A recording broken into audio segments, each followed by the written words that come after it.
Ασχολούμαι με τη κτηνοτροφία τα τελευταία 10 χρόνια. Από την αρχή των σπουδών μου είχα σαν όνειρο τη δημιουργία της δικής μου βιολογικής φάρμας. Πιστεύω ότι με τη λειτουργία της συγκεκριμένης φάρμας βιολογικής εκτροφής ζώων παράγονται άριστης ποιότητας βιολογικά προϊόντα.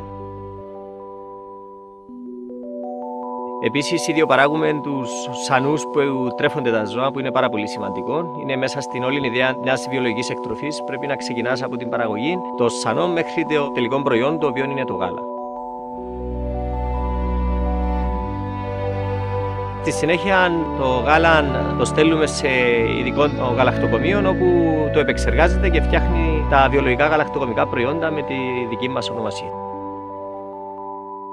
Η Ευρωπαϊκή Ένωση βοήθησε σημαντικά στην εκπλήρωση των όνειρου μου και του στόχου αυτού, χρηματοδοτώντας το έργο αυτό μετά από συμμετοχή μου στο πρόγραμμα αγροτικής ανάπτυξης 7-13 και στο καθεστώς 151, το οποίο είναι καθεστώς επενδυτικό. Με τη χρηματοδότηση από την Ευρωπαϊκή Ένωση μου δόθηκε η ευκαιρία να επενδύσω σε σύγχρονα μηχανήματα, σε σωστές εγκαταστάσεις, τις οποίες εκτρέφουμε ζώα και τα ζώα ευημερούν. Δεν νομίζω ότι υπάρχει άνθρωπος που θα μπορούσε να ασχοληθεί με τα ζώα αν δεν τα αγαπούσε πραγματικά, αν δεν είχε την αγάπη για τη φύση.